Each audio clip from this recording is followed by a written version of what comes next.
Hey everybody, today I am doing my 22K Q&A, so here we go. You guys wrote in questions and I'm going to answer a few of them. So we'll start with the first. The first one is Gaspar Noé, David Lynch, Charlie Kaufman. Kill, fuck, marry. That is an excellent, excellent question. And a tough one because, I want to think less about how much I love their work and more like what I would think of them as people here. And I think you have the order right here, honestly. I think I would kill Gaspar Noé, probably fuck David Lynch, and marry Charlie Kaufman. Just because Gaspar Noé, who would want to live with that shit? Really? David Lynch is amazing, but I think he might be a little bit difficult to communicate with. Whereas I think Charlie Kaufman, I don't know, he seems like somebody who is more level-headed, but also extremely cerebral and intelligent. So I think he seems like the perfect balance. I'm going to go marry Charlie Kaufman. What is your current album of the year? Oh my God. Okay. So I'd say one of them is an album by Black Dresses. I think they're no longer together, which that's really sad.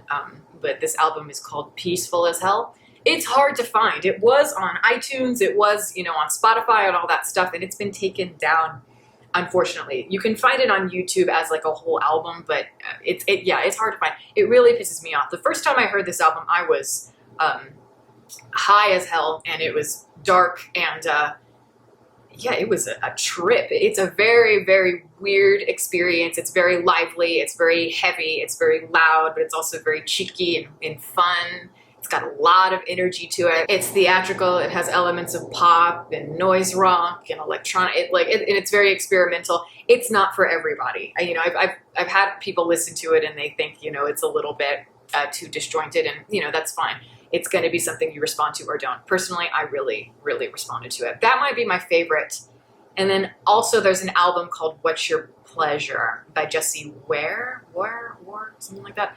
And I loved that album. So it's a very nostalgic kind of throwback to late 70s, 80s pop, disco sound. And normally I think that how we obsess and fetishize nostalgia in this country is way overblown, and I get kind of tired of it. But in this case, it is done so impeccably, so brilliantly.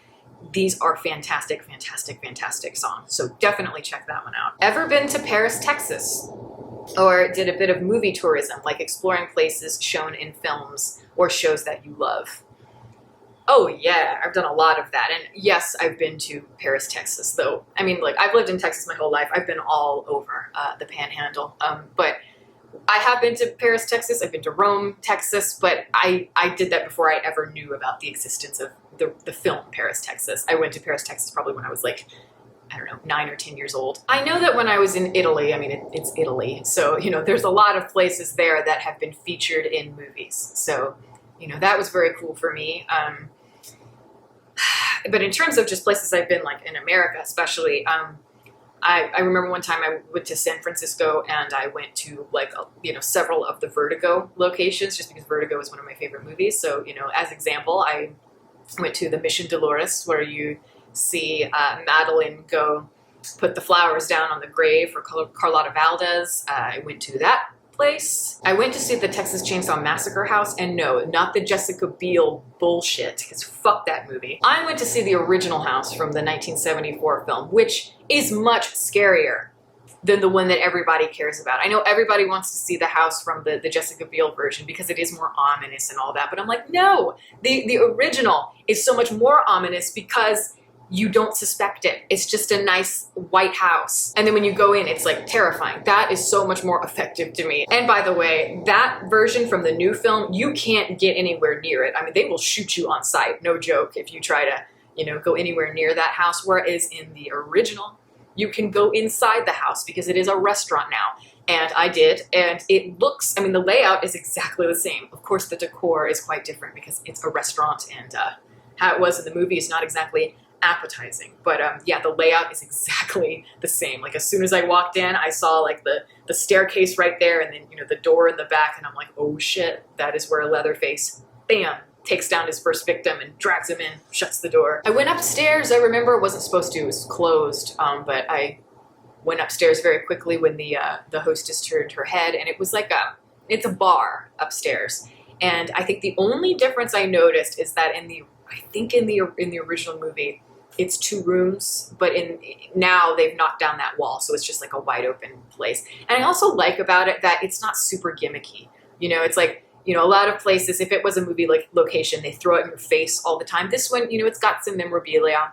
It has maybe some pictures on location and all of that, but for the most part, they really don't draw attention to it. So that honestly was one of my favorites. I've been to Los Angeles, of course, and done the whole tourist thing. I had to do it at least once as a movie fan, so I've been to so many. I've been to Paramount Lot, you know, so I've seen every movie location from Citizen Kane to Sunset Boulevard. One that stood out to me though was Formosa Bar. I've been there a couple of times, and that is where, you know, that was a very famous bar back in the day, restaurant for the movie stars of the golden age, but it is also used in the movie LA Confidential a couple times, and I did sit at the booth where, you know, Guy Pearce gets the drink thrown in his face. In New York City, of course, I've been to so many movie locations. I can't really think of what they are off the top of my head, but I remember, you know, like going to the diner from the When Harry Met Sally fake orgasm scene. I hate that scene so much. I really, really do.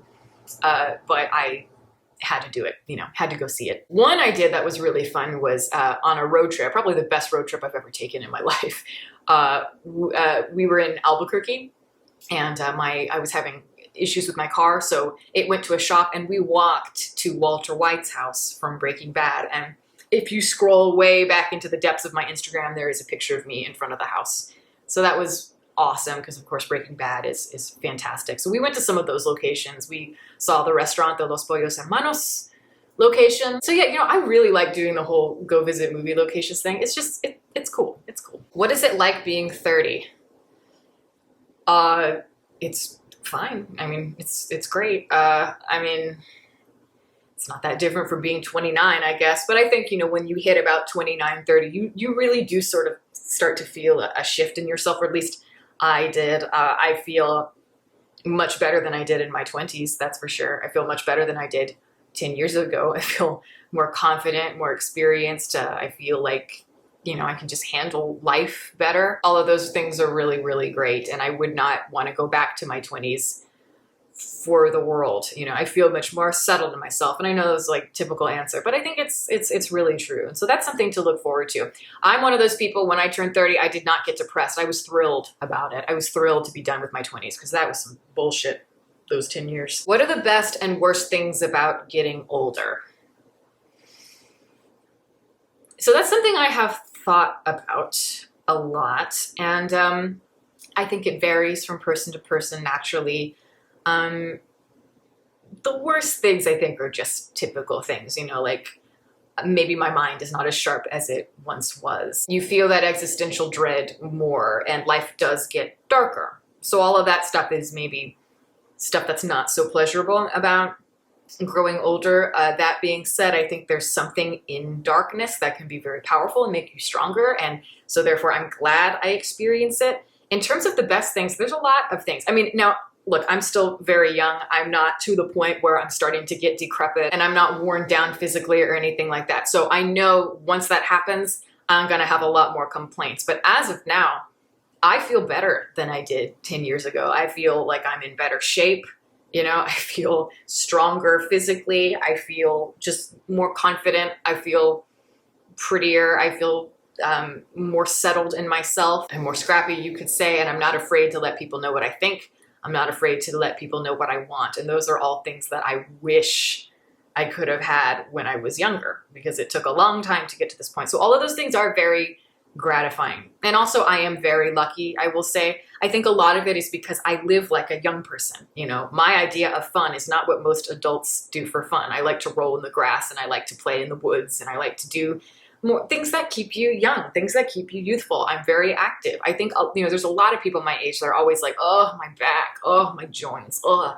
And it's like, I think the reason they feel that way is because they live lives that are very adult, you know, where they sit down a lot and they drink a lot and, you know, all that kind of stuff. If you live like you're younger, you will feel younger, you will look younger, and your body's just going to be more resilient. Also, it could just be genes, it could be genetic.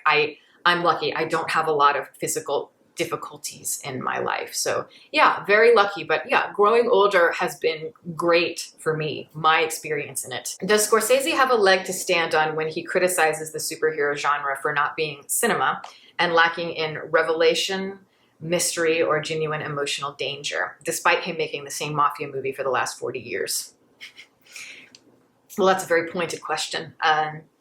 I do think he has a leg to stand on. I think, look, superhero movies, whatever, they can be great, of course, and there have been some very good ones, but I would say overall they trend towards kind of a lot of noise. And I know that, Scorsese said it was more like a theme park ride, and I agree. I mean, I haven't seen a superhero movie in a long time just because I don't find them particularly interesting.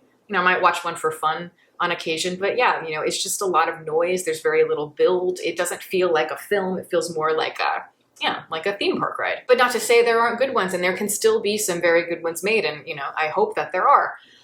But yeah, I do think that Scorsese has a leg to stand on, just because every movie has been done to death. Every formula, whether it is a gangster movie, whether it is a romantic comedy, it follows a certain formula. And if you feel comfortable in that genre, I think that you can, create variety in it. You can change them up in ways that make them interesting. And I think that Scorsese has, for the most part, each film that he makes that's in the mafia genre, the mob genre, whatever you want to say, it comes at a different point in his life. So there's a different, take that he's bringing to it. Like, as an example, Goodfellas is very different from The Irishman. The Irishman clearly is coming from somebody who is older and is facing that existential dread and is realizing, I don't have that much time left. My generation is dying out. My idea of what cinema is dying out. And all of that is very apparent, comes through very strongly in that particular film. But it's just like David Fincher, like Scorsese, there's a reason he's so popular and why people still love to see those mafia films, because he is able to pull so much out of them each time and bring different facets. Whereas I don't feel that very often, typically, consistently in a lot of the big blockbuster superhero films. David Fincher's another example. Some people criticize that he always does kind of the crime mystery thriller sort of route, but I think it's fine because he's able to bring different elements to it. Gone Girl has more of like a cheekiness to it, a self-awareness to it. Zodiac is more of like an introspection on what all of it means in terms of our fascination with serial killers, I think. And then, you've got something like Seven that is maybe more rudimentary, but really well done. So it's a progression. So I enjoy that kind of stuff. So yes, I would say that he does have a leg to stand on for myself personally. It's clear that you have a lot of talent, but I'm mostly interested in your singing. So my question is, what is your vocal range and who are your favorite singers regarding singing techniques, not the music they make in the past and in the present day? Mine are Aretha Franklin and Demi Lovato. Thank you for saying that. I'm all right.